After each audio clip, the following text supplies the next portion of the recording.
what I'm on about. That's what I'm on about.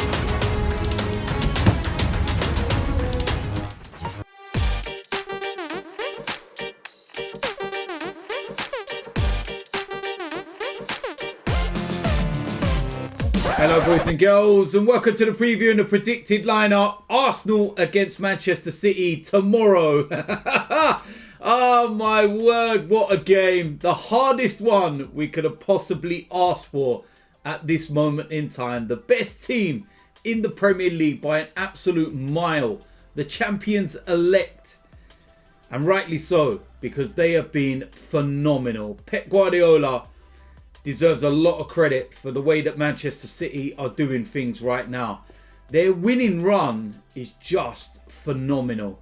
Unbeaten runs are special, but there's always a couple of draws in there.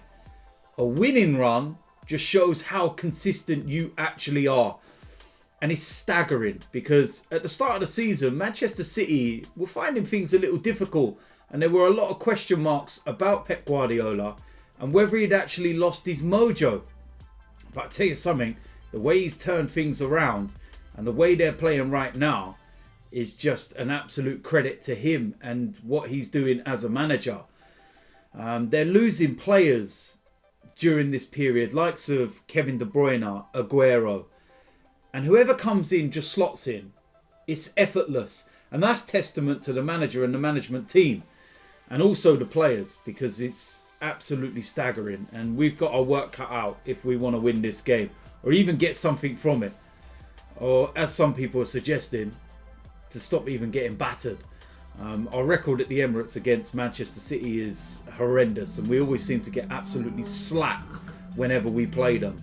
But we're looking at some of the statistics, and I see an interesting one doing the rounds this week on social media, and it might give Arsenal fans a slight inkling that we can do it. But Pep Guardiola's best winning runs as manager. He had a 12-game winning run at Bayern Munich, and it was ended by Arsenal. He then had a 13-game winning run, and it was ended by Arsenal. He now has this unbeaten winning run with Manchester City, and he plays Arsenal. Does it come in threes? Are we that barrier that seems to be able to stop Pep Guardiola's winning runs? I take a draw, to be honest with you. It will mean the winning run stops. But this is just going to be such a tough game. We're at different ends of the spectrum of, what our process is and everything else. It is the master against the pupil. And obviously we've got so many things going on at the moment that we need to prioritise in certain respects with Benfica in the Europa League. We could have gone into this game a lot more, better in our shape, because we wouldn't have had to worry so much about first day's, second leg, because it could have been over with. We could have finished a tie already. But as it is, we're going to have to rotate. We are going to have to make changes. And it's just going to be very, very interesting to see what Mikel Arteta does in that respect. You've got to look at some of our previous head-to-heads with Mikel and Pep Guardiola. The very first one would have been after we came out of the very first lockdown. And I feel that you couldn't really gauge that one in some respects because everything went against us. We lost Granit Xhaka and Pablo Mari within the opening 10 minutes through injury. And then David Luiz gave away a penalty and got sent off. Then we went to the semi-final of the FA Cup. And that was absolutely immaculate from Arsenal. The tactics, everything we did was just perfect. And we actually limited Manchester City to one shot on target that whole game. That was just unbelievable. Then we go to this season, the earlier fixture at the Etihad. And I feel that we let ourselves down that day because Manchester City had injuries. It was before they're on this run they're on now. And it was an opportunity for us to go to the Etihad and get something. And we didn't. We didn't get battered, but we should have got more from that. And then we go to the Carabao Cup game. Again, another game where you look at and you just scratch your head and think, what if Runarsson had not dropped the free kick into the net? Because up until that point, it was 1-1. And we were, competing. But you can't legislate those mistakes. And then Phil Foden scored the third goal in that game. And it was offside. But because of the competition we were in, that was the Carabao, there was no VAR at that point of the competition.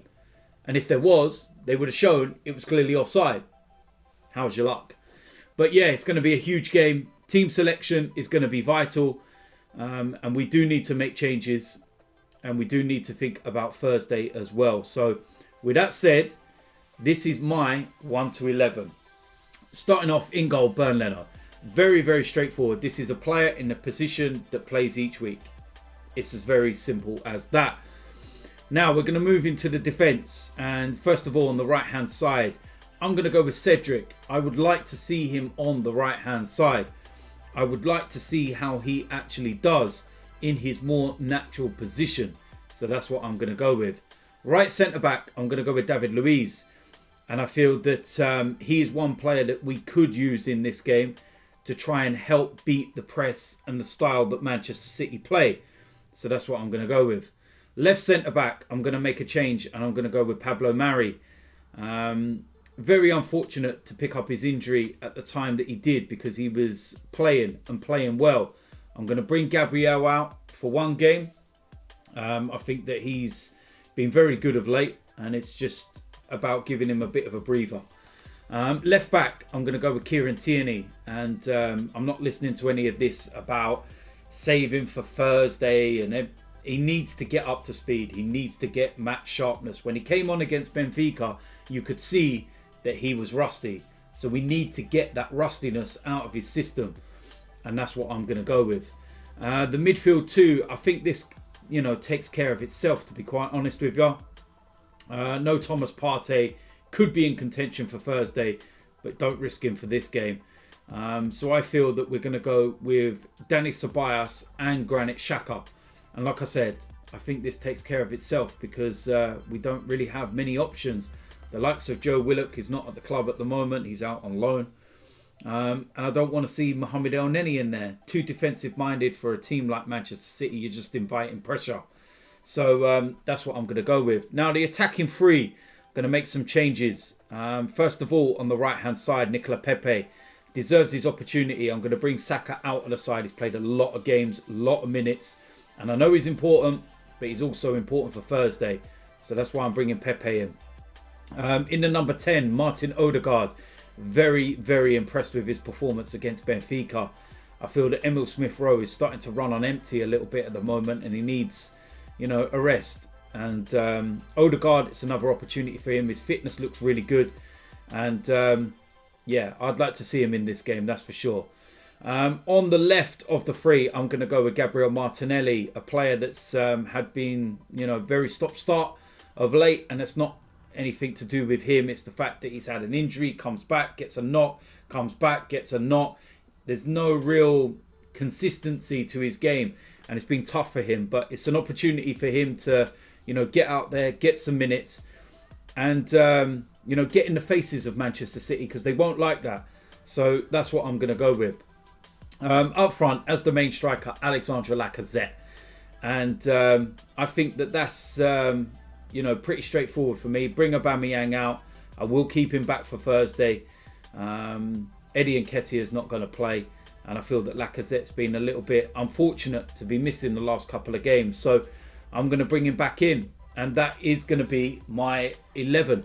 Leno, Cedric, Luiz, Mari, Tierney, Ceballos, Xhaka, Pepe, Ødegaard, Martinelli and Lacazette.